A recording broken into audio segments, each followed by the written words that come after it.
রাম রাম রাম হরে হরে। শ্লোক পাঠ।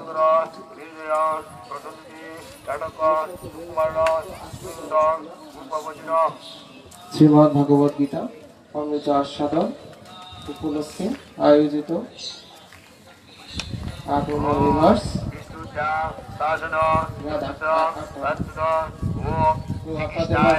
আমরা সকলে এখানে দেখতে পাচ্ছি যে যিনি আপনাদেরকে এই যে শ্রীমদ্ ভগবদ গীতা অমৃত আস্বাদন করবেন সেই বিশেষ ব্যক্তিত্ব আমাদের সামনে উপস্থিত রাহুল কৃষ্ণ দাস। সকলেই আমরা যেহেতু ভক্তির সাথে যুক্ত এই জন্য আমরা প্রভু বলেই সম্বোধন করতে পারি। রাহুল কৃষ্ণ দাস প্রভু, শ্রী অদ্বৈত প্রভু বিশ্বম্ভরপুর, সুনামগঞ্জ জেলা। তো ওনার জন্য সকলে আমরা একটু জোরে একটু হরি বল বলে ওনাকে স্বাগত জানাবো। হরি বল, হরি বল, হরি বল। তো আসলে উনি তো ধর্ম বিষয়ে অনেক অভিজ্ঞ, অনেক কিছু উনি জানেন। সারা বাংলাদেশ ব্যাপী ওনার অনেক সুনাম আমিও ইতিমধ্যে শুনেছি এবং অনলাইনেও উনি অনেক জায়গায় উনি পাঠ দেন।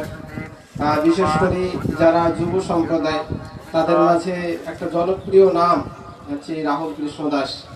তা আপনাদের এরকম সৌভাগ্য যে এরকম ব্যক্তিত্বকে আপনার কাছে পেয়েছেন।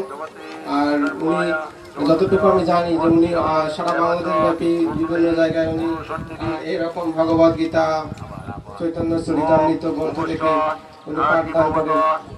আসলে উনি অনেক ব্যস্ত, যতটুকু আমি জানি অনেক ব্যস্ত। এই ব্যস্ততার মাঝেও যে ওনাকে আপনারা কাছে পেয়েছেন এটা আসলে আপনাদের আমি মনে করি অনেক বড় একটা সৌভাগ্য। যাই হোক, ওনাকে আমরা ধন্যবাদ জানাবো। সকলে আমরা হরিধ্বনির মাধ্যমে ওনাকে আমরা অভ্যর্থনা জানিয়েছি। তো আপনারা গতকালকে হয়তো ওনার আলোচনা শ্রবণ করেছেন। আজকে হচ্ছে 9 তারিখ, আজকেও আপনারা ওনার আলোচনা শ্রবণ করবেন। তো মূল বিষয় হচ্ছে যে আলোচনা শ্রবণ করাটা যতখানি না গুরুত্বপূর্ণ, তার চেয়ে গুরুত্বপূর্ণ হচ্ছে সেগুলোকে পালন করা। আমরা অনেক কিছু শ্রবণ করি কিন্তু কি হয়, সবকিছু আমরা কিন্তু ভুলে যাই। এখানে হয়তো আমরা অনেক কিছু আলোচনা হবে, অনেক কিছু আপনারা শ্রবণ করবেন, অনেকে আপনারা গীতা পারায়ণ করার জন্য এখানে সমবেত হয়েছেন। তো এটা খুবই ভালো উদ্যোগ। তবে যে বিষয়গুলো আসলে দরকার সেটা হচ্ছে শুধু আমরা গীতা অধ্যয়নের মধ্যেই নিজেকে সীমাবদ্ধতা বা সীমাবদ্ধ রাখবো না। আমি অনেককেই দেখি, আমার কিছু পরিচিত আছে তাদেরকে যখন আমি জিজ্ঞাসা করি, সকলে আপনাদের ওখানে কি অনুষ্ঠান চলছে? এটা বন্ধ করে দাও, মাইকটা বন্ধ করে দাও, তোমাকে বলছি বন্ধ করে দাও। রাধিকায় নমঃ, বসুদেবায় অঙ্কুশায় নমঃ,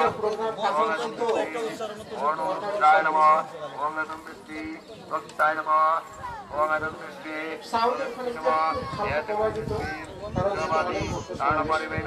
তো আসলে যে বিষয়টা সেটা হচ্ছে আমরা অনেকেই হয়তো গীতা অধ্যয়ন করি কিন্তু যে বিষয়গুলো দরকার বেশি গুরুত্বপূর্ণ, এখানে আমি মনে করি সকল ম্যাক্সিমাম যারা এখানে আমাদের গীতা পারায়ণের সাথে যুক্ত তারা সকলেই ম্যাক্সিমামই ছাত্র। কারা কারা এখানে স্টুডেন্ট? একটা হাত তুলুন দেখি। অনেক স্টুডেন্ট, ধন্যবাদ আপনাদের সকলকে। তো এখানে যারা স্টুডেন্ট আছে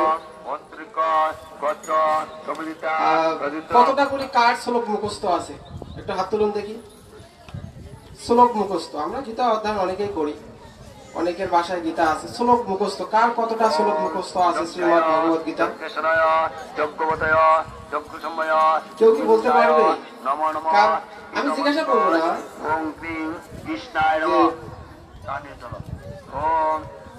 কতটা মুখস্থ আছে। 9টা, 10টা, 12টা।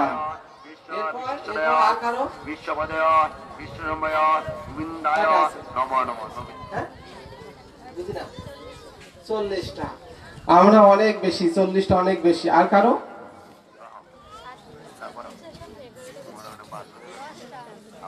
আচ্ছা, অনেক বেশি 40টা। আমার মনে হয় এরকম হয়তো অনেকের কাছাকাছি থাকতে পারে। তো যারা এরকম শ্লোক মুখস্থ করেছে তাদেরকে আমি বিশেষভাবে ধন্যবাদ জানাই।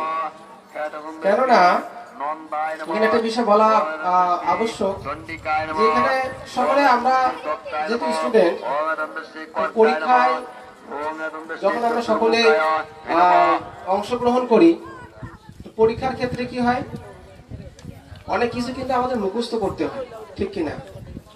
এখন মুখস্থ যদি আমরা না করি, যেমন যারা এখানে আমরা পড়াশোনা করি, গণিত পরীক্ষা অনেকেই দেই।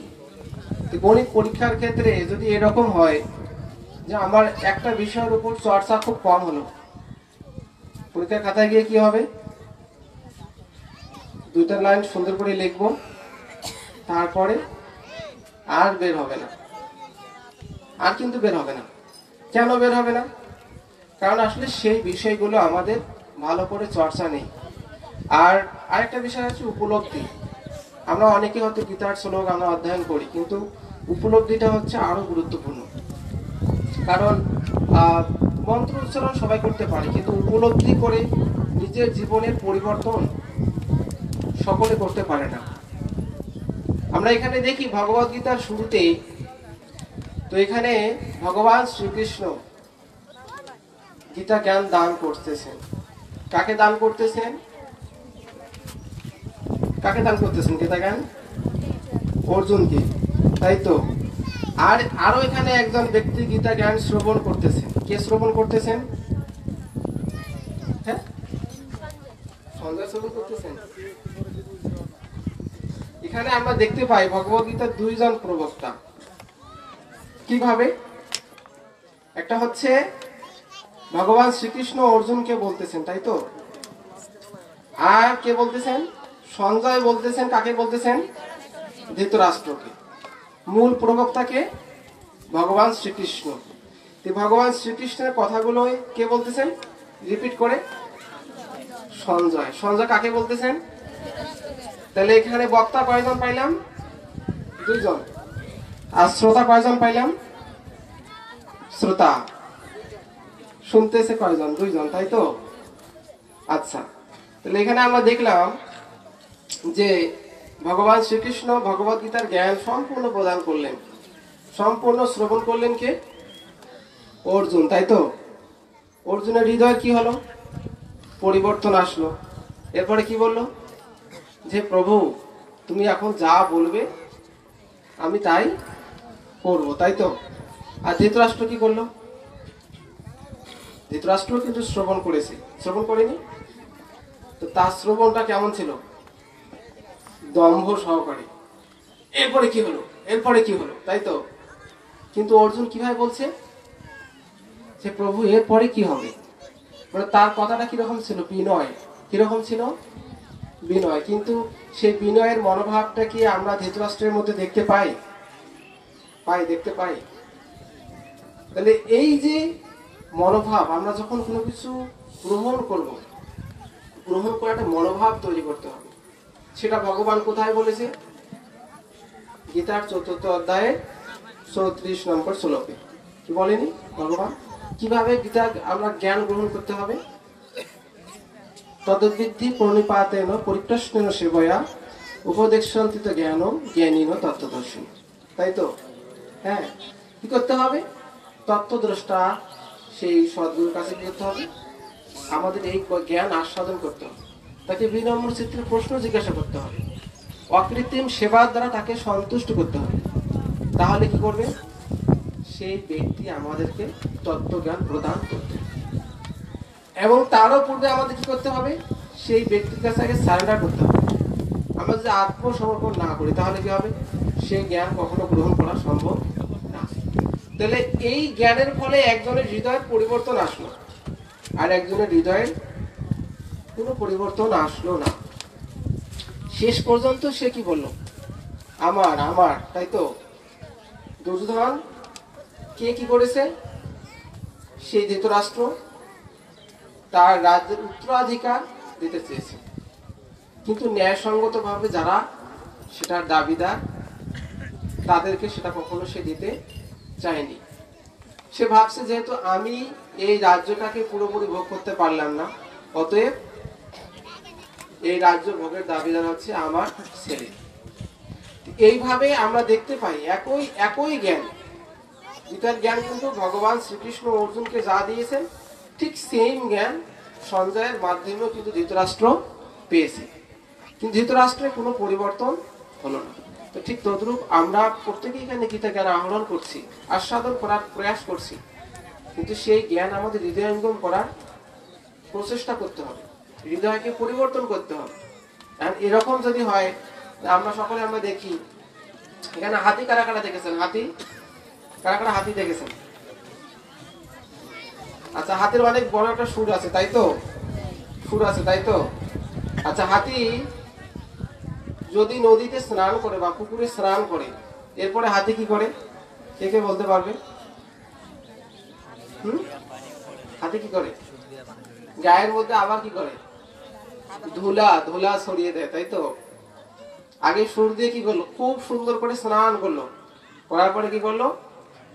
আবার গায়ের মধ্যে ধুলা মাখাই দিল। কি হলো? কি লাভ? এরকম যদি আমরাও যদি এরকম করি, খুব সুন্দর করে স্নান করলাম, হ্যাঁ, মুখের মধ্যে সোলো বা পাউডার না মেখে কাদা মাখলাম, ধুলা মাখলাম, তাহলে কি হবে? হ্যাঁ, কি হবে? সেটা কি অন্যের কাছে দৃষ্টিনন্দন হবে না নিন্দনীয় হবে? নিঃসন্দেহে নিন্দনীয় হবে, তাই না? এই নিন্দনীয় কাজ থেকে আমাদের কি করতে হবে? বিরত থাকতে হবে। এই জ্ঞান শুধু আমরা পড়বো তাই না, এই জ্ঞানকে আমাদের হৃদয়ঙ্গম করতে হবে, হৃদয়ের পরিবর্তন করতে হবে। তো শ্রীমদ্ ভগবদ গীতার 2য় অধ্যায়ের 7 নম্বর শ্লোক কার কার মুখস্থ হয়েছে? 2য় অধ্যায়ের 7 নম্বর শ্লোক কার কার মুখস্থ হয়েছে? 2য় অধ্যায়ের 7 নম্বর শ্লোক হাত তুলেন দেখি, একটু দেখি কার কার মুখস্থ হয়েছে। কারো হয়নি? কারো হয়নি? কার হয়েছে? প্রথম সারিতে। আমি একটু সারি অনুসারে একটু বলি। প্রথম সারিতে কার কার মুখস্থ হয়েছে? 2য় অধ্যায়ের 7 নম্বর শ্লোক, খুব গুরুত্বপূর্ণ একটা শ্লোক, যেখান থেকে ভগবান শ্রীকৃষ্ণ কি করেছে, তারপর পর থেকেই ভগবান শ্রীকৃষ্ণ অর্জুনকে গীতার জ্ঞান দেওয়া শুরু করে দিয়েছে। কারো হয়নি? এই শাড়িটাকে দেখি কার কার হয়েছে। এই শাড়িতে কয়জন? একটা হাত তোলো দেখি, হাত তোলো দেখি, হাতটা একটু উপরে করি। আর মনে হয় হাত সবারই লম্বা আছে তাই তো? নাকি হাত হাত হাত একটু ছোট? আচ্ছা, এই শাড়িতে কার কার আছে? এই শাড়িতে কারো হয়নি? আচ্ছা, আমরা এই শাড়িতে দেখি। এই শাড়িতে কার কার হয়েছে? এই শাড়িতে কারো হয়নি? এই শাড়িতে? আচ্ছা, আমরা এখানে একজনের হয়েছে, আমরা তার কাছ থেকে আমরা শ্লোকটা একটু সবাই শুনবো তাই তো?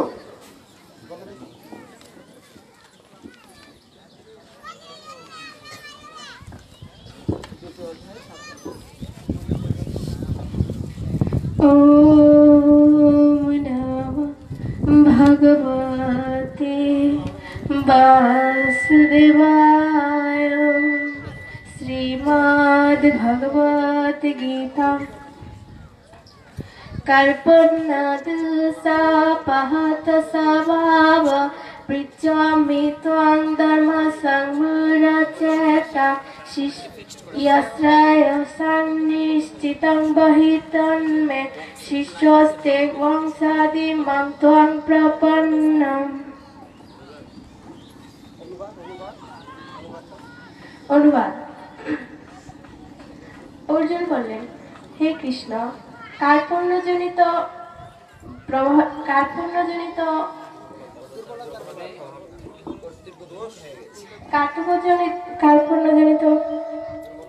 দুর্বলতার কারণে আমি কিম কর্তব্য বিমূঢ় হয়েছি।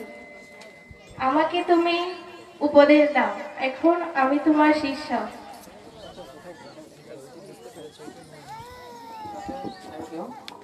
Thank you. আসলে সাহস করে বলাটাই হচ্ছে মুখ্য কাজ, তাই না? আমরা খেলার মাঠে কিন্তু সকলেই দৌড়াই, তাই না? তো বলছে যে প্রতিযোগিতায় অংশগ্রহণ করাটাই হচ্ছে মুখ্য বিষয়। পুরস্কার তো সবাই পাবেন না, তাই না? যদি 100 জন আমরা দেখি যে অ্যাথলেটিক্সে বিভিন্ন যে প্রতিযোগিতাগুলো হয়, দৌড় প্রতিযোগিতা হয়, ছোট ছোট বাচ্চাদের অঙ্ক প্রতিযোগিতা হয়, সবাই কিন্তু পুরস্কার জিততে পারে না। কিন্তু কি প্রয়োজন? উৎসাহ প্রয়োজন। কি প্রয়োজন? অংশগ্রহণ প্রয়োজন। আগে অংশগ্রহণ, কারণ একদিনেই কেউ কখনো বড় হয় না। আস্তে আস্তে আস্তে আস্তে কি হয়, সে একসময় পরিণত মানুষে পরিণত হয়। তো ঠিক তদ্রুপ আমরা অনেকেই হয়তো এখানে জানি, হয়তো অনেকেই আমরা সংকোচ করতেছি, বলার ক্ষেত্রে হয়তো দ্বিধাগ্রস্ত, মানে এরকম অবস্থায় পড়েছি। কিন্তু আমাদের এই ধরনের বিষয়গুলো থেকে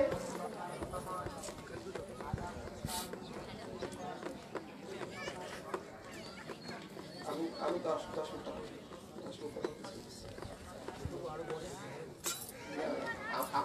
আপনার কাছে কিছু শুনবো। এখানে তো যারা আসে সবাই আপনার কথা শোনার জন্য আসে। আমি আসছি জাস্ট অংশগ্রহণ করার জন্য, যেহেতু শিক্ষার্থীরা আছে কিছু উৎসাহ দেওয়ার জন্য।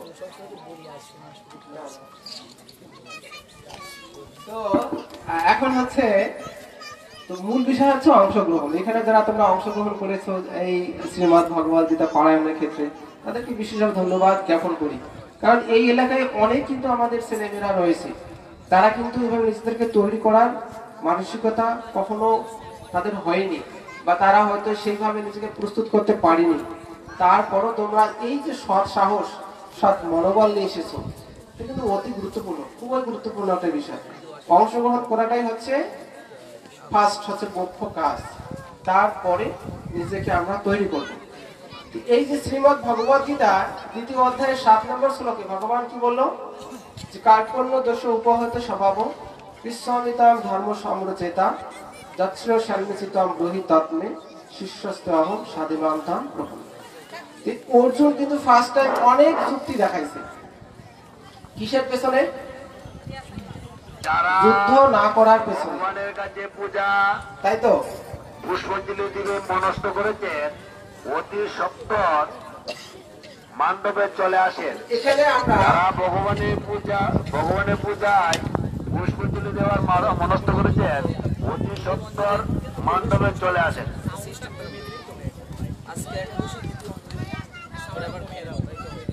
ওকে, এখন যে বিষয়টা হচ্ছে যে আমরা দেখি অর্জুন ফার্স্ট টাইম কিন্তু যুদ্ধ না করার পেছনে অনেক কারণ দেখাইছে। বলছে যদি এই যুদ্ধে সবাই মারা যায় তাহলে আমি কাদেরকে নিয়ে ভোগ করব, এটা একটা কারণ দেখিয়েছে। তারপর আরো কি বলছে, যে এই যুদ্ধে যখন অনেক ব্যক্তি মারা যাবে তখন কি হবে, যে অনেকেরই স্বামী থাকবে না, তখন মায়েরা কি হবে, অসৎ চরিত্রা হবে, এবং সমাজে কি হবে, বিভিন্ন রকম অবাঞ্ছিত প্রজাতি উৎপন্ন হবে, এবং এর ফলে কি হবে, জাতীয় উন্নয়ন, দেশের উন্নয়ন, সমাজের উন্নয়ন সব বাধাগ্রস্ত হবে। এইভাবে বিভিন্ন কিছু যুক্তি দেখিয়েছে অর্জুন, যাতে যুদ্ধ সে না করে। যখন এইরকম সে বিভ্রান্তমূলক অবস্থায় পড়ে গেছে, তখন সে কি করবে সে বুঝে উঠতে পারতেছে না। আমার মনে হয় সবাই একটু মনোযোগ দিয়ে শুনলে খুব ভালো হবে, খুব গুরুত্বপূর্ণ একটা কিন্তু পয়েন্ট। ভগবদ গীতার শুরু যেখান থেকে, সেই কথাটা কিন্তু আমি আপনাদের মাঝে একটু তুলে ধরার চেষ্টা করতেছি। যেখান থেকে ভগবান অর্জুনকে গীতা জ্ঞানের শুরু করেছেন, গীতা জ্ঞান শুরু করেছেন, আমরা দেখতে পাই যে প্রথম অধ্যায় কিন্তু ভগবান মানে শুধু শুনেই গেছেন, আর অর্জুন শুধু বলেই গেছেন। তো এইভাবে সে বিভিন্ন ভাবে কি করেছে, অর্জুন যুদ্ধ না করার পেছনে যুক্তি দেখিয়েছে, যে অর্জুন আমি যুদ্ধ করবো না, আমার হস্ত কি হচ্ছে, কম্পিত হচ্ছে, গান্ডিব আমার খসে পড়তেছে, আমি পারতেছি না, যুদ্ধ করতে পারতেছি না। এরপরে কিন্তু ভগবানের কাছে কি করলো অর্জুন, এই 2য় অধ্যায়ের 7 নম্বর শ্লোকের মাধ্যমে কি করলো, যে আমি কার্পণ্য জনিত দুর্বলতার কারণে কি কর্তব্য বিমূঢ় হয়েছি এবং আমার কর্তব্য সম্বন্ধে বিভ্রান্ত হয়েছি। এখন কি করা আমার পক্ষে শ্রেয়স্কর তা আমাকে বলো। এখন আমি তোমার শিষ্য, এবং সর্বতভাবে তোমার শরণাগত, দয়া করে তুমি আমাকে নির্দেশ দাও। এই যে এইখানে বলছি কার্পণ্য জনিত, কার্পণ্য অর্থ হচ্ছে কৃপণতা। আচ্ছা, এখন কৃপণ কারা? এই জিনিসটা খুব গুরুত্বপূর্ণ। কৃপণ কারা? কৃপণ হচ্ছে, শাস্ত্রে বলছে কৃপণ তারাই যারা এই পৃথিবীতে আসার পর দুর্লভ মনুষ্য জন্ম পাওয়ার পরও যারা এই জীবনের সৎ ব্যবহার করে না, তারাই হচ্ছে প্রকৃতপক্ষে কৃপণ। ঠিক যেমন আপনারা দেখবেন যে আমাদের আশেপাশে অনেকেই ধন সম্পদ, এরকম অনেক ব্যক্তি কিন্তু আছে, ধন সম্পদ রয়েছে তার অনেক, কিন্তু কি করে, তাকে যদি বলা হয় যে সামনে পূজায় কিছু আপনি অনুদান প্রদান করেন, সামনে দুর্গা পূজা কিছু অনুদান দেন, একজন দুস্থ মানুষ তার সেবার জন্য আপনি কিছু অনুদান দেন, তা সে কি করে? আমি ছোট্ট একটু গল্প বলি, আমি বেশি দীর্ঘায়িত করবো না, আর সর্বোচ্চ আমি 5 মিনিট সময় নেব। তো একবার কি হয়েছে, এক ব্যক্তি এরকম সমাজের একজন কৃপণ ব্যক্তি ছিল। তো সেই কৃপণ ব্যক্তি, তার কাছে অনেক লোক, আমরা দেখি যে এখন বিজয় দিবস, 21শে ফেব্রুয়ারি, বিভিন্ন জাতীয় দিবস উদযাপন গুলো হয়ে থাকে সরকারিভাবে। ছোটবেলায় যখন আমরা স্কুলে পড়তাম, তো আমরা 21শে ফেব্রুয়ারির জন্য কি করতাম, 21শে ফেব্রুয়ারি 26শে মার্চের জন্য আমরা বিভিন্ন জায়গায় চাঁদা কালেকশন করতাম। এরকম হয়তো অনেকেরই আপনাদের অভিজ্ঞতা আছে। তো এইরকম কিছু ব্যক্তি এক ব্যক্তির কাছে গেছে কিছু কালেকশন করার জন্য, হ্যাঁ, যে সামনে সরস্বতী পুজো কালেকশন করার জন্য গেছে। এবার সেই ব্যক্তি তো কৃপণ, বুঝতেই পারেন, তো সে বলছে না আমি কোনো কিছু দিতে পারবো না। এবার কি হয়েছে, সেই ব্যক্তি কাছে যখন তারা এরকম কোনো কিছু পায়নি, তো তখন তারা চলে আসে। এখন তো বুঝেন মিডিয়া আছে, সংবাদ মাধ্যম আছে, পত্র পত্রিকা আছে, তো তারা কি করেছে, এই পত্রিকার মাধ্যমে সেই ব্যক্তিটার নাম ছাপিয়েছে যে এরকম অমুক ব্যক্তির কাছে আমরা গিয়েছি, তিনি অত্যন্ত ভালো ব্যক্তি এবং তিনি একজন দানশীল ব্যক্তি, তার কাছে যাওয়ার পর তিনি আমাদেরকে 5,000 টাকা পুরস্কার দিয়েছেন। পরের দিন যখন ইনি এই পত্রিকায় এই সংবাদটা পেয়েছে, তো ইনি তো মনে মনে খুব খুশি হয়ে গেছে, কারণ ইনি কি টাকা দিয়েছে? টাকা দিয়েছে কি? টাকা দেয়নি, কিন্তু কি পত্রিকা তার নাম চলে আসছে। এবার তিনি কিন্তু খুবই খুশি হয়েছেন। তো স্বাভাবিকভাবে আমরা কিছু না দিয়ে যদি এরকম প্রশংসা পাই, তো স্বাভাবিকভাবে কি হবে, খুব আনন্দিত হবো কিনা? তো তিনি মনে মনে খুবই আনন্দিত অবস্থায় আছে। এবার এই পত্রিকায় যখন এই নিউজটা সারা বাংলাদেশে ছড়িয়েছে, তখন লোকজন ভাবছে যে এই লোক তো দানবীর লোক, অতএব এর কাছে গেলে কি হবে, আমরা কিছু অনুদান পাবো। এরপরে কি হয়েছে, তো তখন তার বাসায় এরকম অনেক লোক আসা শুরু হয়েছে। তো এটাকে কি বলে, খ্যাতির বিড়ম্বনা। মানে সে খ্যাতি চাই নাই, কিন্তু সে খ্যাতি পেয়ে গেছে, যার ফলে সে বিড়ম্বনা পড়ে গেছে।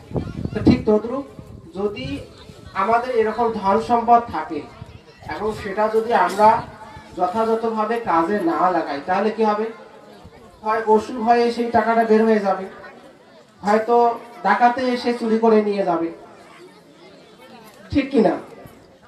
এরকম ভাবে কি হবে, আমাদের সেই ধন কি হয়ে যাবে, নষ্ট হয়ে যাবে। তো ঠিক তদ্রূপ এই কৃপণ তাদেরকেই বলা হচ্ছে শাস্ত্র অনুসারে, যারা এই দুর্লভ মনুষ্য জন্মকে আমরা পাওয়ার পরও আমরা এই দুর্লভ মনুষ্য জন্মের সৎ ব্যবহার করছি না, তো তাদেরকেই বলা হচ্ছে কৃপণ। আর শাস্ত্রে ব্রাহ্মণ তাদেরকে বলা হচ্ছে যে যারা এই মনুষ্য জন্ম পাওয়ার পর তারা এই জীবনের সৎ ব্যবহার করে, তো তাদেরকেই বলা হচ্ছে ব্রাহ্মণ। শাস্ত্রে এটা বলা হচ্ছে ব্রাহ্মণ তারাই, প্রকৃত ব্রাহ্মণ তারাই যারা এই মনুষ্য জন্ম পেয়ে তারা এই জীবনের সৎ ব্যবহার করে, তারাই হচ্ছে প্রকৃত ব্রাহ্মণ। আমাদের প্রত্যেককে এরকম ব্রাহ্মণের গুণাবলী অর্জন করতে হবে, তাহলে কি হবে, আমরা এই মনুষ্য জন্মকে সার্থক করতে পারবো এবং এই জন্ম মৃত্যু চক্রে আমরা যে সকলে আবদ্ধ হয়েছি, এই অবস্থা থেকে আমরা সকলেই পরিত্রাণ পেতে পারবো। সকলকে আপনাদের অনেক ধন্যবাদ, আপনারা অনেক মনোযোগ দিয়ে শ্রবণ করতেছেন। তো আশা করি আপনাদের পরবর্তী যারা রয়েছে তাদের কথা আপনারা মনোযোগ দিয়ে শ্রবণ করবেন এবং নিজের জীবনকে ধন্য করবেন এবং পাশাপাশি নিজের জীবনের পাশাপাশি অন্যদেরকেও আপনারা উৎসাহিত করবেন যাতে আমরা এই শ্রীমদ্ ভগবত গীতার জ্ঞান নিজে হৃদয়ঙ্গম করতে পারি এবং অন্যদেরকেও এই হৃদয়ঙ্গম সহায়তা করতে পারি। সকলকে অনেক ধন্যবাদ আপনাদেরকে। তো আমি সময় একটু বেশি নিয়ে ফেলেছি। তো আর একটা বিষয় আমি একটু বলা একটু দরকার যে আসলে ধর্ম বিষয়ক মন্ত্রণালয়ের অধীনে হিন্দু ধর্মীয় কল্যাণ ট্রাস্টের মাধ্যমে আপনারা প্রত্যেকে জানেন যে মন্দির ভিত্তিক শীর্ষ গণশিক্ষা কার্যক্রম বাস্তবায়ন হচ্ছে। তো সারা বাংলাদেশে আমাদের এই হচ্ছে কেন্দ্র চলমান রয়েছে। তো তার পরিপ্রেক্ষিতে আমাদের হবিগঞ্জ জেলায় 166টি শিক্ষা কেন্দ্র চলমান রয়েছে। তো তার মধ্যে আমাদের গীতা শিক্ষা কেন্দ্র 6টি রয়েছে, বয়স্ক রয়েছে 5টি এবং প্রাক প্রাথমিক শিক্ষা স্তরে রয়েছে হচ্ছে 155টি। তো এবছরে আমাদের আরো নতুন করে গীতা শিক্ষার চাহিদা এবং প্রাক প্রাথমিকের চাহিদার জন্য আমরা অলরেডি আবেদন গ্রহণ করেছি।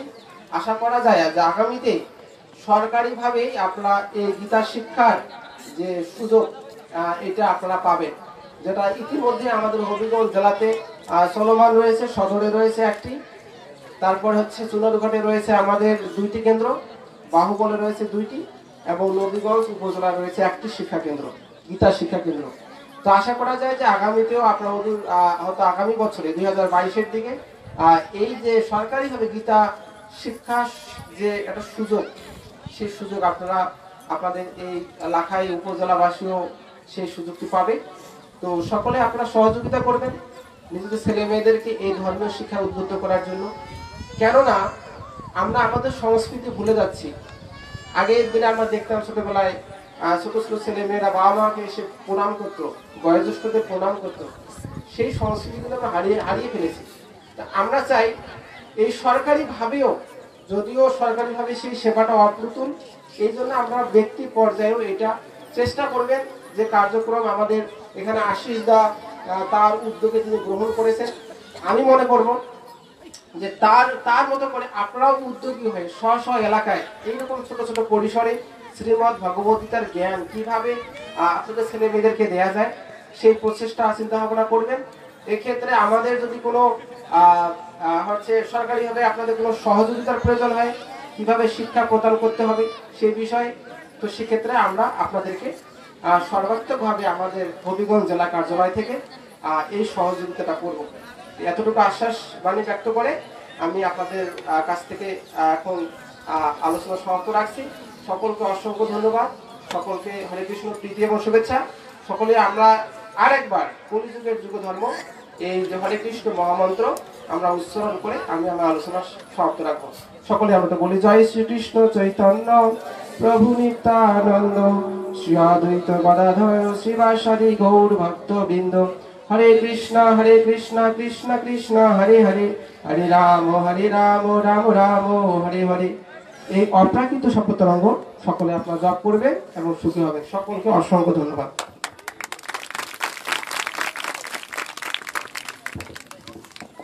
জগদীশ চন্দ্রকর প্রভুকে অসংখ্য ধন্যবাদ তার মূল্যবান বক্তব্য শোনার জন্য। এখন আমাদের মধ্যে কৃষ্ণ কথা পরিবেশন করবেন শ্রীমান রাহুল কৃষ্ণ দাস। তাকে কৃষ্ণ কথা পরিবেশন করার জন্য আহ্বান করছি।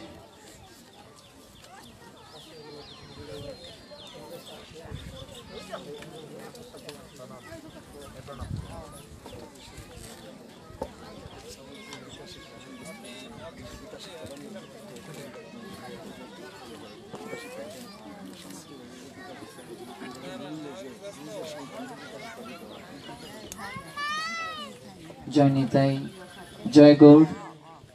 ওম নমো ভগবতে বাসুদেবায়। ওম নমো ভগবতে বাসুদেবায়। ওম নমো ভগবতে বাসুদেবায়। নমো ওম বিষ্ণুপাদায় রাধা পৃষ্ঠায় ভূতলে শ্রীমতি ভক্তি প্রপন্ন জ্যোতি স্বামিতি নামিনে। নমো আচার্য পাদায় দৈন্যভূষণ মুকুটমণি গুরু করুণা মূর্তয়ে ক্ষমা দৈর্য শিরোমণি নময়ং শ্রীমতে ভক্তি কুসুম শ্রমণায় বৈ বিষ্ণুপাদায় দেবায় কৃপাবদয়ে নম নমঃ শ্রী গৌর করুণা মূর্তিং কৃপাপূর্ণ কলেবরং শ্রী ভক্তি কুসুমং বন্দে রাধা কুঞ্জ নিবাসিনং নময়ং বিষ্ণুপাদায় কৃষ্ণ প্রেষ্টায় ভূতলে শ্রীমতে ভক্তি সিদ্ধান্ত সরস্বতী নামিনী বাঞ্ছা কল্পতরুবাশ্চ কৃপা সিন্ধু এবচ পতিতানাং পাবনেভ্যো বৈষ্ণবেভ্যো নমো নমঃ জয় জয় শ্রী কৃষ্ণ চৈতন্য প্রভু নিত্যানন্দ শ্রী অদ্বৈত গদাধর শ্রীবাসাদি গৌর ভক্তবৃন্দ হরে কৃষ্ণ কৃষ্ণ কৃষ্ণ হরে হরে হরে রাম রাম রাম হরে হরে। পুণ্যতিথি হরিবাসর তিথিতে আজকের এই ধর্মীয় সেমিনারে হবিগঞ্জ জেলার লাখাই উপজেলা স্থিত কলমাহাটি পশ্চিম রুহিতংশীর এই প্রাঙ্গণে যারা উপনীত হয়েছেন 108 জন শিক্ষার্থীর মাধ্যমে সর্বসাক্ষী সর্ববিরাজমান সর্বক্ষমতার অধিকারী পরমেশ্বর ভগবান শ্রীকৃষ্ণের মুখনিসৃত বাণী শ্রীমদ্ ভগবত গীতা পারায়ণে আমি সর্বাগ্রে প্রত্যেকের রাতুল রাঙ্গাচরণে বৈষ্ণব জ্ঞানে ভক্তিপূর্ণ দণ্ডবোধ প্রণাম নিবেদন করছি। যে সকল ছোট্ট সোনামণিদেরকে এই অপ্রাকৃত ভক্তি যাজনে সহায়তা করার মনোরথে অভিভাবক মণ্ডলী এসেছেন, আমি আপনাদের প্রত্যেকের রাতুল রাঙ্গাচরণ বন্দনা করছি, দণ্ডবোধ প্রণাম নিবেদন করছি। আমার পূর্বে অপ্রাকৃত হৃদয়ের অভিব্যক্তি প্রকাশ করে গিয়েছেন পরম শ্রদ্ধাভাজন ভক্তপ্রবর জগদীশ চন্দ্র রায় মহাত্মন, হিন্দু কল্যাণ ট্রাস্টের সহপরিচালক। আমি ব্যক্তিগতভাবে ওনাকে অনেক শ্রদ্ধা জ্ঞাপন করি, কারণ আমাদের শাস্ত্র বলছেন সৎ আচরণশীল তত্ত্বদ্রষ্টা যদি কেহ দিক নির্দেশক হন, তাহলে সমস্ত জগৎ জীবের কল্যাণ সাধিত হয়। হিন্দু কল্যাণ ট্রাস্টের মতো এরকম একটি সংগঠনের সহপরিচালক হিসেবে গোবিন্দ উনাকে দায়িত্ব দিয়েছেন। এজন্য আমি সর্বসাক্ষী সর্ববিরাজমান সর্বক্ষমতার অধিকারী আমার লীলা পুরুষোত্তম শ্রী গোবিন্দের চরণে আমি কৃতজ্ঞতা জ্ঞাপন করছি। এজন্যই যত যত আচরতি শ্রেষ্ঠ তত্ত্বতেবইতর জনঃ সযৎ প্রমাণং কুরুতে লোক তৎ অনুবর্ততে। শ্রেষ্ঠ ব্যক্তিগণ জগতে যাহা করেন অপর সাধারণ জন তাকে অনুকরণ করেন। তিনি জগতে যা প্রমাণ রেখে যান সর্বাগ্রে সবাই সেটাকে অনুসরণ করে। আপনি আচরে প্রভু জীবের শেখায়, আপনি না আচরিলে জীবকে শেখানো না যায়। একজন বৈষ্ণব তিনি এই দায়িত্বে আছেন, এটা আমাদের সনাতন সমাজের জন্য সবচেয়ে বড় পাওয়া। এই জন্য উনি কৃপাপূর্বক এই অনুষ্ঠানটিতে এসেছেন বলে আমি সত্যি আমি আপ্লুত, আমি ধন্যাতি ধন্য। ভগবান শ্রী গোবিন্দের নিকটে প্রার্থনা করি উত্তরোত্তর ওনার ভক্তি জীবন শ্রীবৃদ্ধি হোক। তৎপর কৃতজ্ঞতা জ্ঞাপন করছি এবং প্রণিপাত নিবেদন করছি হবিগঞ্জ জেলা শহর থেকে এই অনুষ্ঠানটিতে এসে অনুষ্ঠানের শ্রীকে বর্ধিত করেছেন পরম শ্রদ্ধাভাজন দীনেশ চন্দ্র বর্মন মহাত্মনকে, এবং তৎপরই এই গীতা শিক্ষা স্কুলের যিনি পরিচালক লাখাই উপজেলার আশিস দাস মহাত্মন, ওনাকে দণ্ডবোধ প্রণাম নিবেদন করছি। মনুসংহিতা আমাদেরকে বলছেন একজন আচার্য, আচার্য শব্দটির অর্থ হচ্ছে শিক্ষক।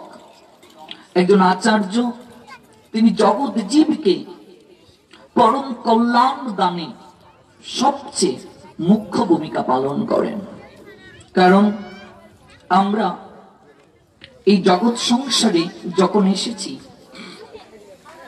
5টা ঋণ নিয়ে আমরা এসেছি। তন্মধ্যে মনে রাখবেন,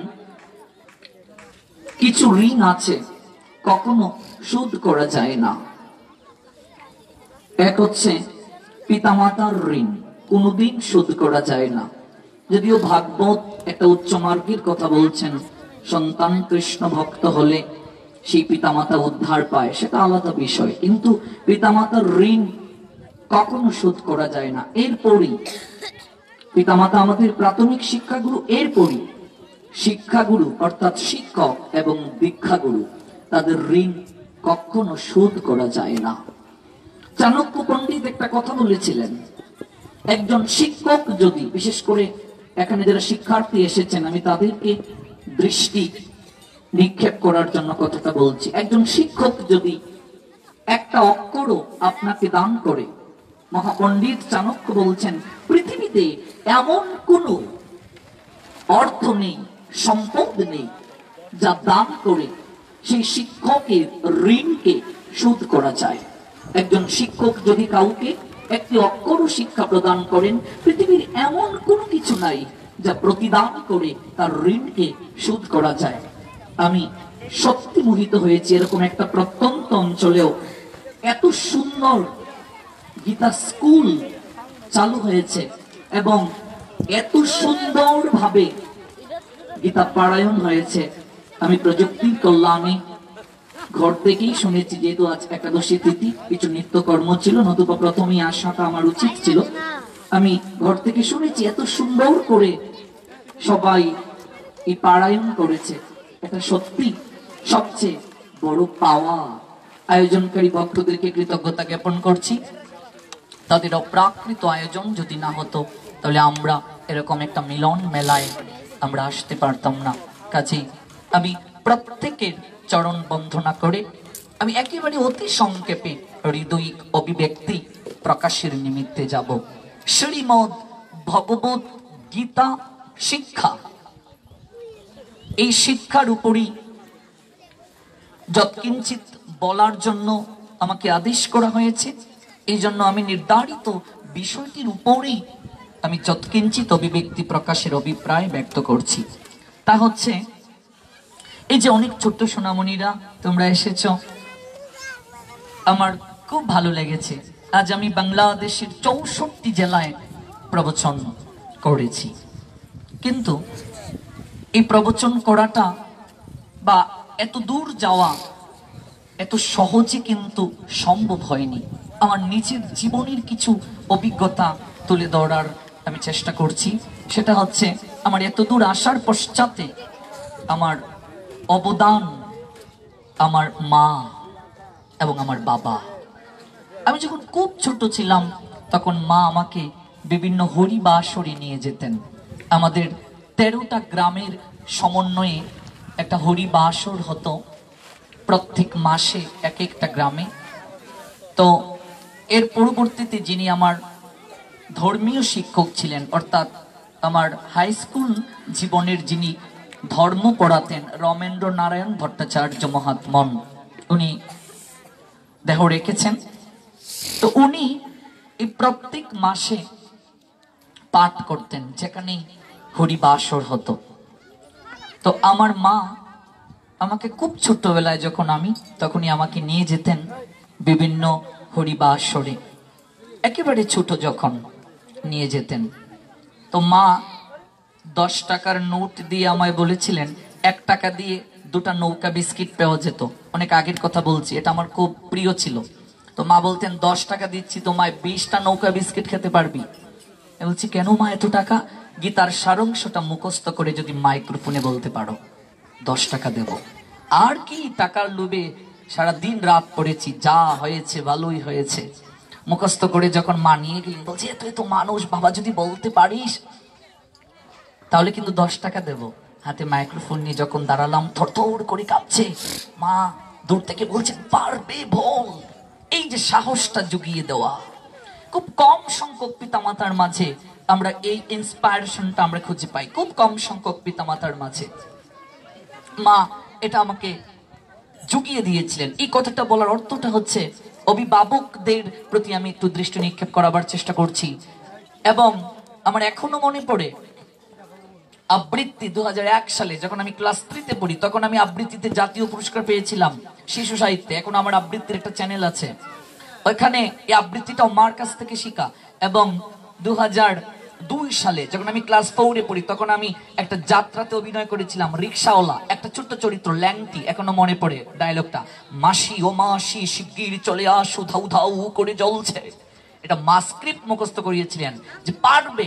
পটেটু, ছানাচুর, এগুলো এত আমি গিফট পেয়েছিলাম ওই যাত্রার মঞ্চ থেকে নেমে। এগুলো নিয়ে আসার, এতটাই ছোট ছিলাম, নিয়ে আসার সামর্থ্যটা আমার ছিল না। এই যে দেখুন, অনুপ্রেরণা পাওয়া।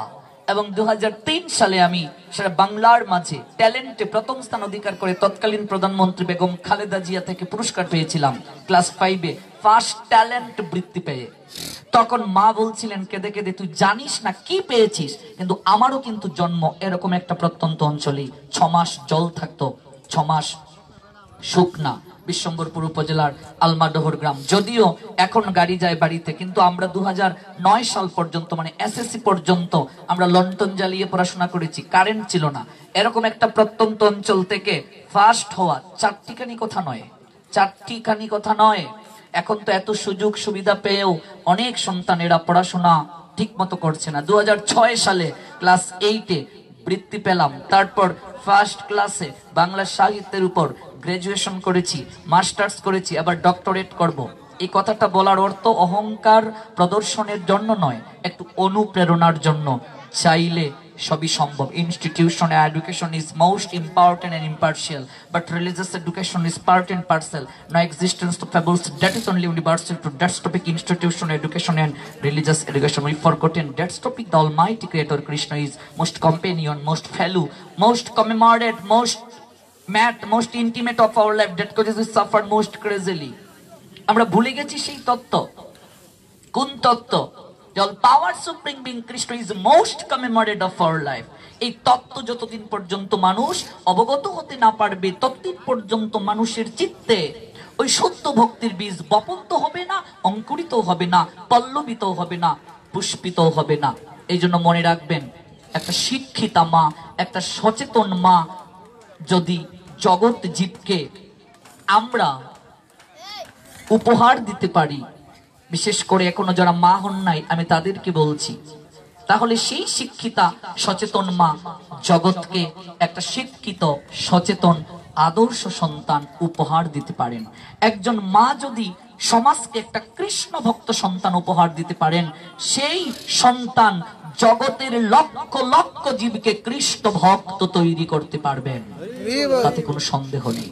আমার মা বাবার অবদান সর্বাগ্রে। একমাত্র ছেলে আমি। আমার মা বলেন, তুমি যেদিন জগতের ছেলে হতে পারবে সেদিন বুঝতে পারবো তোমাকে গর্বে রাখা আমার সার্থক হয়েছে।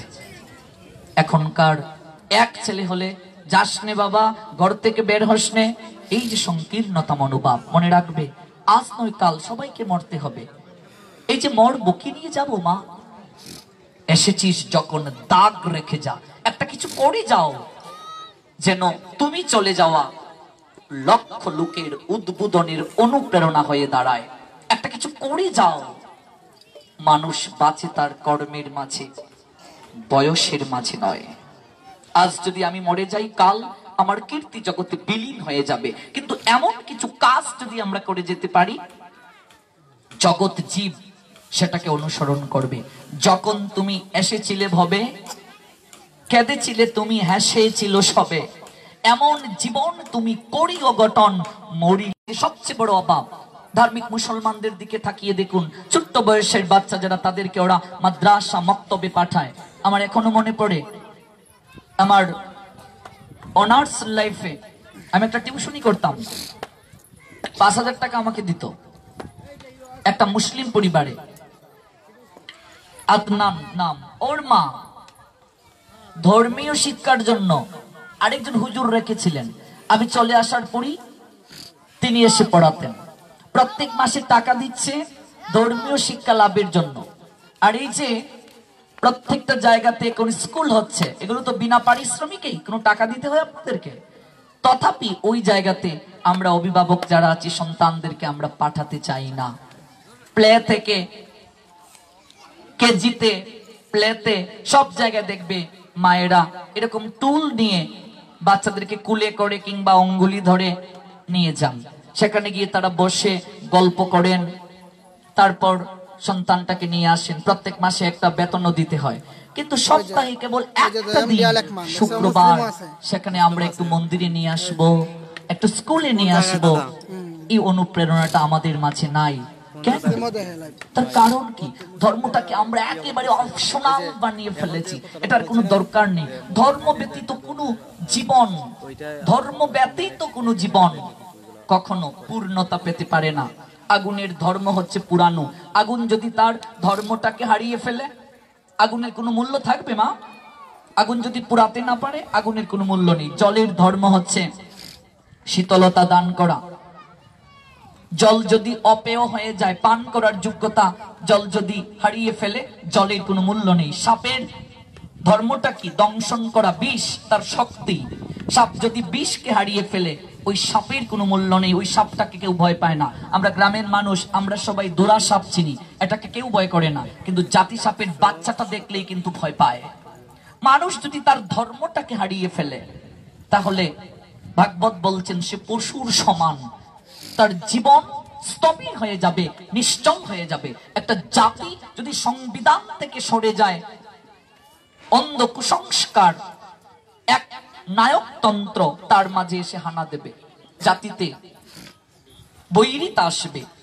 কারণ গতিতে জীবন, স্থিতিতে মরণ।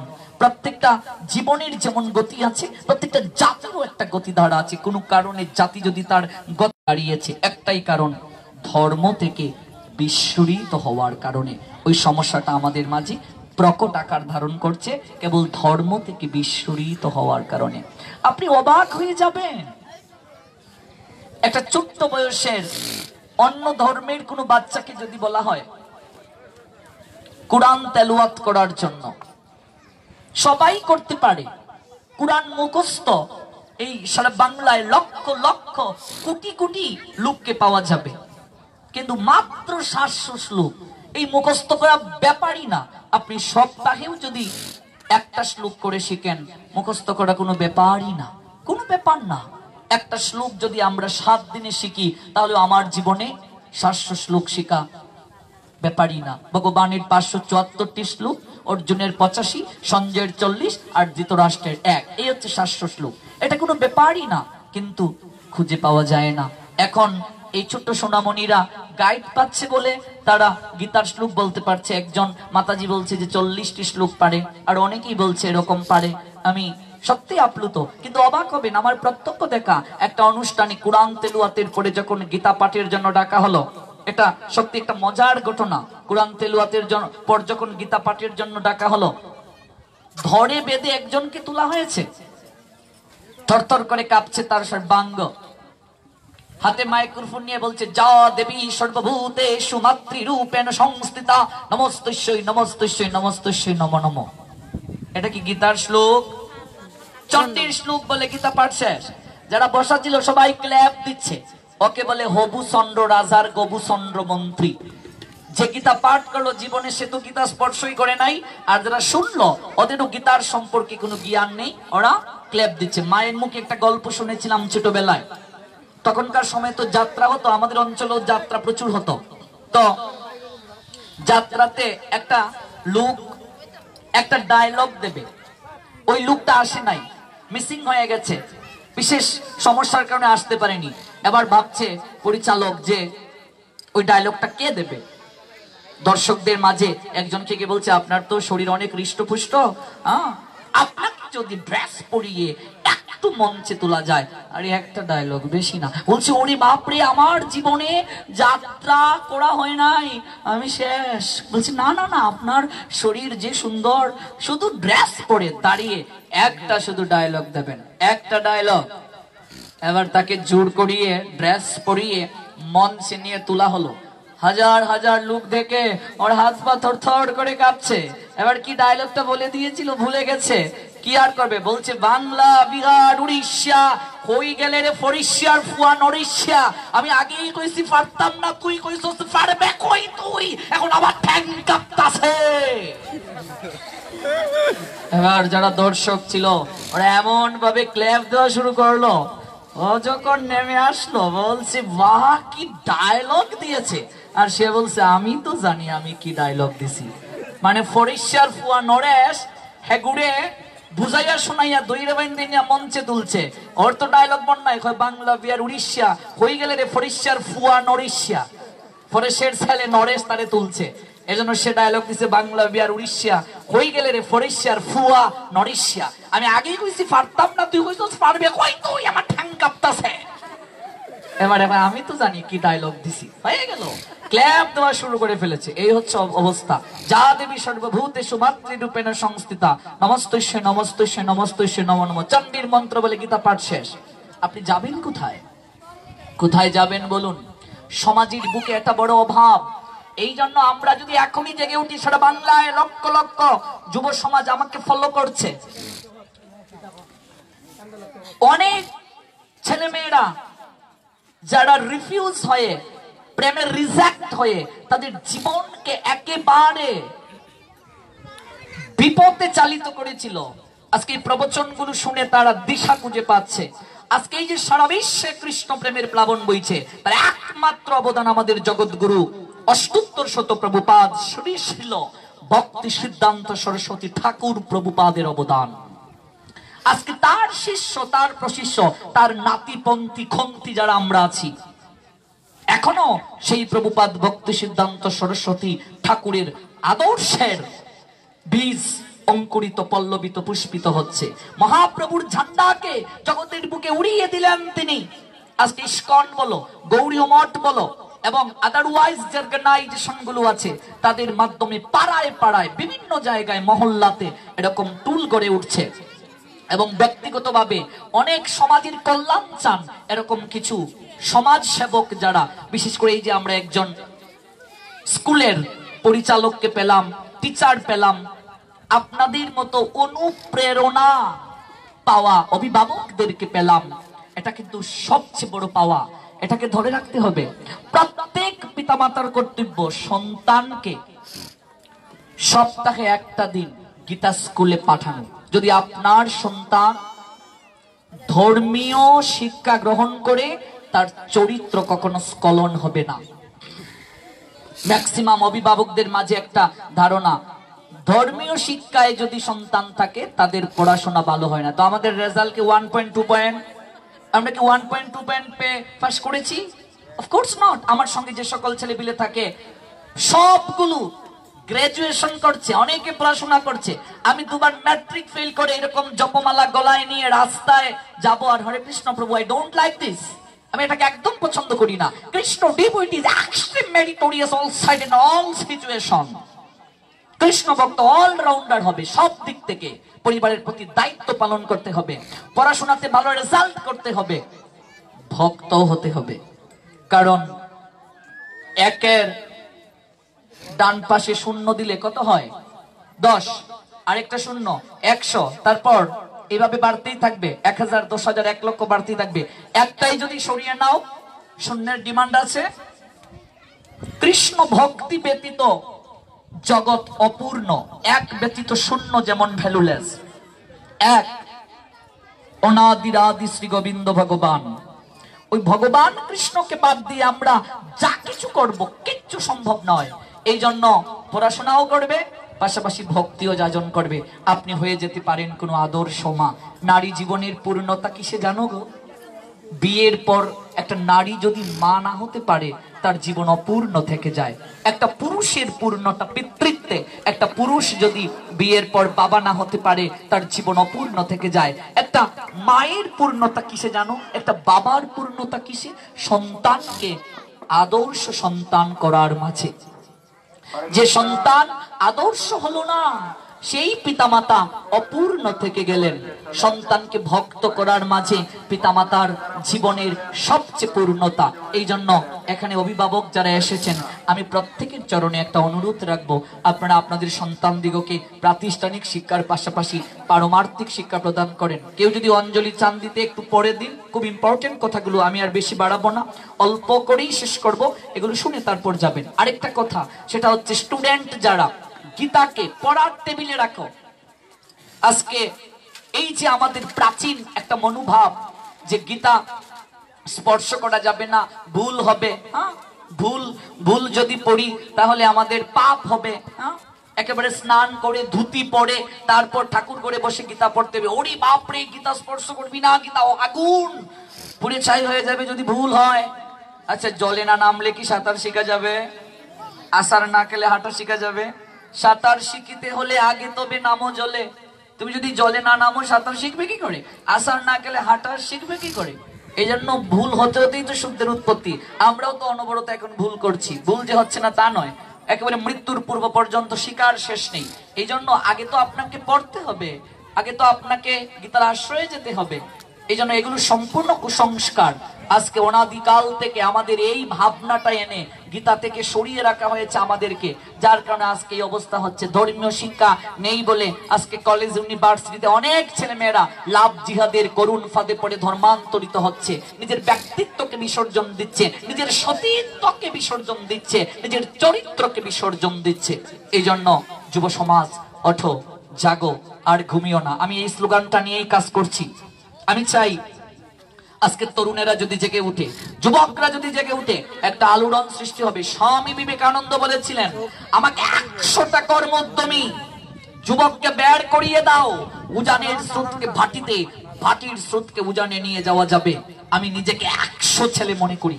আমি মনে করি আমার মতো যদি 10টা ছেলে ওই সনাতন সমাজ থেকে বের হয়ে যেত, সনাতন সমাজের কুসংস্কার, এই গদ বান্ডা, যে সকল ধর্মের নামে শোষণ, এগুলো কবেই দূর হয়ে যেত। এই জন্য মনে করি আমি প্রভুপাদের একটা বুলেট, এরকম আরো বুলেট দরকার, বের হয়ে আসতে হবে। ওই বুলেট গুলো যদি কারো হৃদয়ে মাঝে একবার বিদ্ধ হয়, সমস্ত অপসংস্কার সেই বুলেট বিদ্ধ করে রুধিরের মতো ধারাবাহিত করে আমাকে পিওর করে দেবে। এই জন্য আমি প্রত্যেকের কাছে আবারও আমি এই প্রার্থনাটা রাখবো, আপনারা আপনাদের সন্তানদিগকে ধর্মীয় শিক্ষাটা প্রদান করুন। এখানে স্কুল যেহেতু আছে, আপনারা শুক্রবারে স্কুলে পাঠাবেন। আর এরকম যদি স্কুলে অনেক স্টুডেন্ট বাড়তেই থাকে, আমরাও মাঝে মাঝে আসবো। এরকম সেমিনার হওয়া প্রয়োজন। এরকম সেমিনার যদি আমরা হই, বিভিন্ন প্রশ্ন করা হবে, উত্তর দেয়া হবে, এই বিষয়গুলো খুবই দরকার। আর এরকম প্রত্যন্ত অঞ্চলেও এত সুন্দর একটা পরিবেশ, সত্যি so bemusing and extreme charming environment, এটা বলার অপেক্ষা রাখে না। আর এই স্কুল কলেজের পড়াশোনা শুরু করার আগে 1 অধ্যায় গীতা প্রত্যেকেই পড়ে নেবে, পড়ার টেবিলেই রাখবে গীতাটাকে, একটা শ্লোক পড়ে নেবে যদি সময় না পাও। আমি এরকমও সবাইকে বলি, যদি বসে সময় না পাও, দাঁড়িয়ে দাঁড়িয়ে পড়ো, দাঁড়িয়ে দাঁড়িয়ে প্রত্যেকদিন 1 অধ্যায় পড়তেই হবে। একটা প্রমিস থাকতে হবে আমাদের যে 1 অধ্যায় গীতা পাঠ না করে আমি জল গ্রহণ করব না। এটা আত্মার খাবার। এই যে আমরা একাদশী, আমরা তো প্রত্যেকটা একাদশী নির্জলা করি, সবাই জানেন, জল পর্যন্ত গ্রহণ করি না, এবং রাত জাগরণও করি। কারণ ইন্টারনেটে আমরা একাদশীতে রাত জাগরণও শুরু করেছি। প্রত্যেকটা একাদশী আমরা নির্জলা করি প্রভুপাদ ভক্তি সিদ্ধান্ত সরস্বতী ঠাকুরের আদর্শে। আমরা কোনো একাদশীতে যদি জল গ্রহণ করি না, কিচ্ছুটি গ্রহণ করি না। আমার অনেক ভক্তরা আছে যারা একাদশী আগের দিনে 1 বেলা আহার গ্রহণ করে। তো এই যে আজকে অনেকেই আমরা একাদশী করেছি, দেখবেন শরীর ক্লান্ত, শরীর ক্লান্তি লাগছে। হ্যাঁ, কিরে পরেশের মা, গীতা পাঠে যাবি? আরে শরীরটা ভালো নেই। ঠিক বলছি, শরীর ক্লান্তি লাগছে। তো এই শরীরের ভিতরে, এই জড় শরীরের ভিতরে, এই স্থূল শরীরের ভিতরে আরেকটা আছে চিন্ময় শরীর, সূক্ষ্ম শরীর। এটাকে শরীরই বলছে, আত্মা। আত্মার খাবার কি? অনেকে বলে আত্মায় টানতেছে, যদি একটা বোয়াল মাছ খাইতে পারতাম ঠিক ঠিক না? আত্মায় টানতেছে, যদি একটু কুচি কুচি লাউ পাতা দিয়ে হিদল ভর্তা খাইতে পারতাম। অনেকে আবার বলে আত্মাকে কি ভগবান কইছেন আত্মাকে কষ্ট দিয়ে ধর্ম করতে? এরকম আছে না? একাদশী কেন করতাম ভাই? আত্মাকে কষ্ট দিয়ে ধর্ম করার জন্য কেউ কি বলছে? এবার আত্মায় কি খায়, আত্মা কয় প্রকার, এগুলো আমরা কেউ জানার চেষ্টা করি না। আমরা মনে করি আত্মায় টানতেছে এগুলো খাওয়ার জন্য। এই জন্য মুন্ডক উপনিষদ বলছে পরমাত্মা জীবাত্মা একটা গাছে বসে দুটা পাখি নিয়ে। এগুলো অনেক তত্ত্ব, আমরা এইদিকে যাচ্ছি না। আত্মার কি খাবার বুঝতে হবে, আত্মা কি, আত্মা পরমাত্মা জীবাত্মা, আত্মার মাত্মা ভূতেশ্বর, এগুলো বুঝতে হবে। এই জন্য জীবাত্মাকে পরমাত্মার স্বরূপে নিয়ে যেতে হবে। এটাই তো ভজন, কৃষ্ণ কথা, এটাই আত্মার ডিমান্ড, এটা আত্মার খাবার। এবার মনে করো কৃষ্ণ কথা যদি আমরা না দেই, কৃষ্ণ কথা যদি আমরা না গ্রহণ করি, তাহলে মা তোমার ভেতরে আত্মা উপবাসী থাকবে? থাকবে না? আত্মা উপবাসী থাকবে যদি কৃষ্ণ কথা না দাও। ঘুম থেকে উঠে আমরা অনেকে পেটায় নম, মানে পেটের পূজা নিয়ে ব্যস্ত। আবার অনেকে ব্যাপ্তি ছাড়া তো ঘুম থেকে উঠা যায় না বাবা। ব্যাপ্তি এগুলো না হলে তো আমার ঘুম হবে না, ঘুম থেকে জাগা যাবে না। ঘুম থেকে উঠে নিজে খেয়ে দে, তারপর একটু স্নান টান করে একটু নন্দের বেটা কালাসান, কি আর খাবি তো একটু চিনি মিশ্রি একটু বাতাসা খেয়ে নে। চিনি মিশ্রি খাওয়াতে খাওয়াতে নন্দের বেটা কালাসানেরও হয়তো ডায়াবেটিস হয়ে যাচ্ছে। চিনি মিশ্রি, গোপাল আমার ঘরের ছেলে, কোত্থেকে নিয়ে এসেছিস রে শ্যামানন্দের মা? এনেছি বৃন্দাবন থেকে, কি খেতে দাও? এই তো চিনি মিশ্রি বাতাসা, সপ্তাহে একদিন লাড্ডু। তোমার নিজের ছেলেটাকে প্রত্যেকদিন সিনিয়র মিশ্রি দিয়ে দেখো, থাকবে তোমার ঘরে? বলবে খাওয়াতে পারো না, জন্ম দিয়েছিলে কেন? আর চিনি মিশ্রি আর বাতাসা একে গোপাল আমার ঘরে থাকবে, আর বাজারের সবচেয়ে কম দামি ফল কলা, নিজের জন্য অট্টালিকা, আর নন্দের বেটা কালাসানের জন্য কবুতরের বাক্স। কবুতরের বাক্স না, ওই যে কি বলবো, সাবানের বাক্স কোনটা? তো এই যে অবস্থা আমাদের, এই অবস্থা থেকে বের হয়ে আসতে হবে। দৃঢ়তা, দৃঢ় করি ধরো, দৃঢ়তা থাকতে হবে। ঘুম থেকে উঠে আগে আত্মার খাদ্য দিতে হবে, হরিনাম করতে হবে। এই যে আমাদের প্রভুজি বলে গেলেন, এটাই হচ্ছে কলিযুগের একমাত্র পরম পাথেয়, আত্মার মূল শক্তি, আধার। চৈতন্য মহাপ্রভু যে শিক্ষা দিয়ে গেলেন আমাদেরকে, গৌড় যে শিখাইল নাম সেই নাম গাও, এটা মোস্ট ইম্পর্টেন্ট। এটা দিতে হবে আমাদেরকে সর্বাগ্রে। এখন প্রত্যেকদিন খাবার দিচ্ছি, আজকে খাবার দিচ্ছি না, শরীর ক্লান্ত, তাহলে আত্মাকে যারা খাবার দিচ্ছি না তাদের অবস্থা কি হবে ভেবে দেখো। এই জন্য আত্মা আত্মার বন্ধু, আত্মা আত্মার শত্রু, তোমার আত্মা শত্রু হয়ে যাবে। এই জন্য প্রত্যেকদিন এক অধ্যায় গীতা পড়তে হবে, এটা আত্মার খাবার, এটা দিতেই হবে। তারপর দেহের খাবার। আর যারা টিচার আছেন স্কুলে, ওনারা তো আপনাদেরকে গাইড করছেন, প্রয়োজন হলে সর্বতভাবে আমি চেষ্টা করব, বিভিন্ন শীট দেওয়ার চেষ্টা করব। রুবেল আছে আমাদের, তার সঙ্গে যোগাযোগ করে এগুলো নেওয়া যাবে। সত্যি আমার অনেক ভালো লেগেছে, এটা প্রয়োজন, এবং ইন্টারনেটে বিশ্ব দেখছে, এটা খুব দরকার। একটু স্টুডেন্টদেরকে দেখাও, সবাই দেখুক এত সুন্দর তারা সেজে গুজে এসেছে এবং এত সুন্দর করে তারা পড়ছে। এটা সত্যি একটা সবচেয়ে বড় পাওয়া।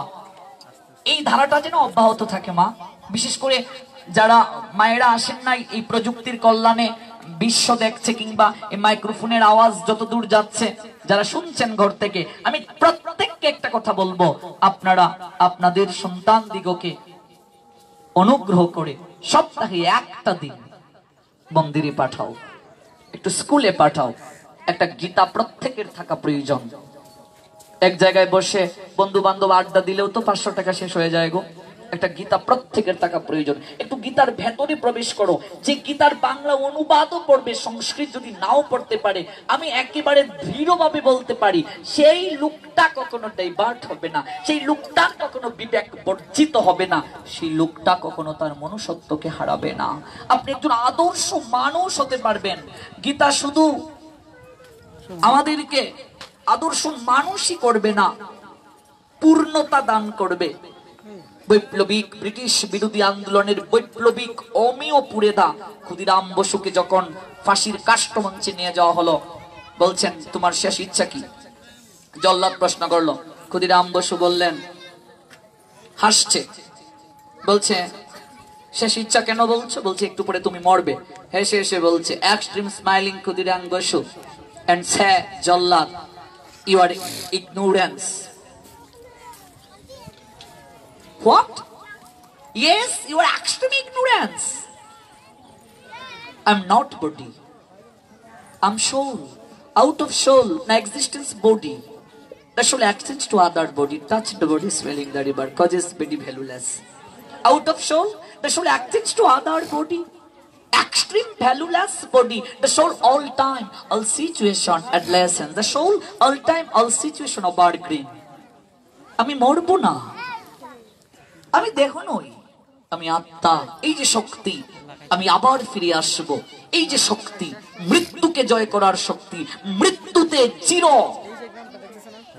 শক্তি পেয়েছিলেন কোত্থেকে? শ্রীমদ্ ভগবত গীতা থেকে। পৃথিবীতে কেবলমাত্র এই সনাতন ধর্মেরই গীতা এত এত ভাষায় অনুদ্ধৃত হয়েছে, আর কোন গ্রন্থ এরকম হয় নাই। আজকে পাশ্চাত্যবাসী যারা বর্বর জীবন যাপন করত, আজকে সেই সকল মানুষেরা গীতার আদর্শকে হৃদয়ে লালন করে আজকে তারা নিজের জীবনটাকে উজ্জীবিত করতে পারছে। চৈতন্য মহাপ্রভুর আদর্শটাকে হৃদয়ে লালন করে তারা উজ্জীবিত হতে পারছে। আর আমরা সনাতন সংস্কৃতিকে বাদ দিয়ে পাশ্চাত্যবাসীদেরকে আমরা অনুসরণ অনুকরণ করার চেষ্টায় মেতে আছি। দুর্ভাগ্য আমাদের যে বঙ্গভূমিতে আমার কলির পাবন অবতার গৌরাঙ্গ আসলেন, গৌরানা ঠাকুর আসলেন, অদ্বৈত প্রভু একেবারে আমার বাড়ির কাছে, অদ্বৈত প্রভুর আবির্ভাব স্থান গ্রামের বাড়ির কাছে। যে গৌর ভূমিতে, বঙ্গভূমিতে আমরা এত সম্পদ পেলাম, গৌরের পার্শ্বদেরকে পেলাম, আজকে আমরা তাদেরকে চিনতে পারলাম না। বৃন্দাবনে যখন আমি প্রথম গেলাম, বলছে কোত্থেকে এসেছেন? শ্রীহট্ট থেকে। যেহেতু ইন্টারনেটে আমি প্রচার করি, হাজার হাজার ভক্ত আমাকে দেখি বলছে, আরে রাহুল কৃষ্ণ দাস, ইয়েস। কোত্থেকে এসেছেন? শ্রীহট্ট থেকে। শ্রীহট্টের কোথায়? বললাম অদ্বৈত ভূমি। মাথায় তুলে নাচে। আর আমরা তো জানি অদ্বৈত ভূমিতে জন্ম নিয়ে এখনো জীবনের প্রকৃত উদ্দেশ্যটা কি জানতে পারি না, বুঝতে পারি নাই। এটা আমাদের জন্য একটা দুর্ভাগ্য।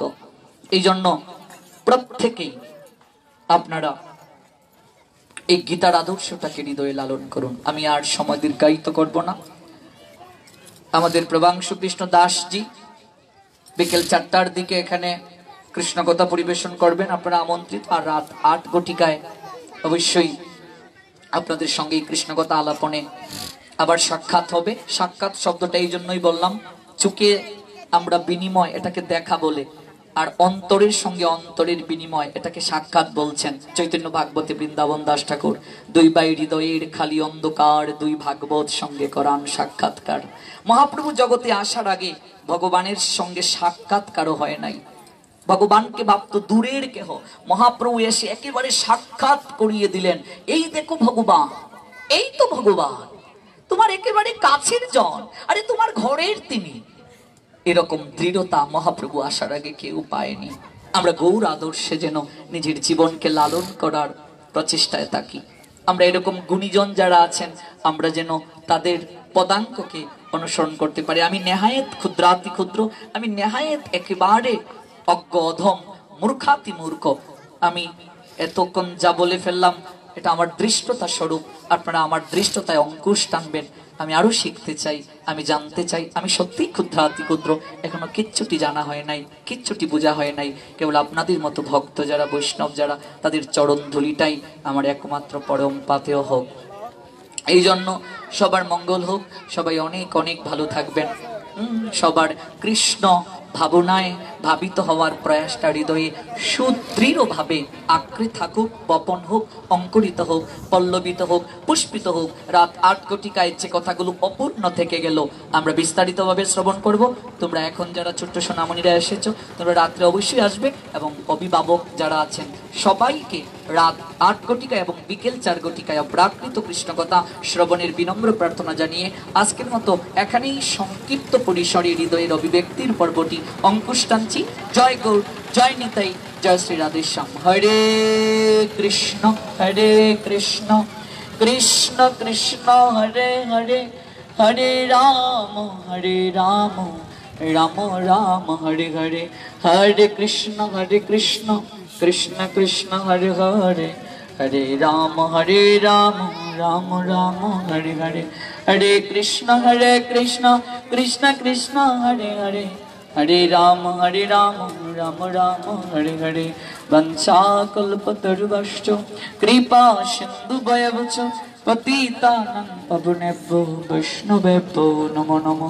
গৌর ভক্তবৃন্দের পদে নমস্কার, সবে কৃপা করি চরণ ধুলি শিরে দাও আমায়।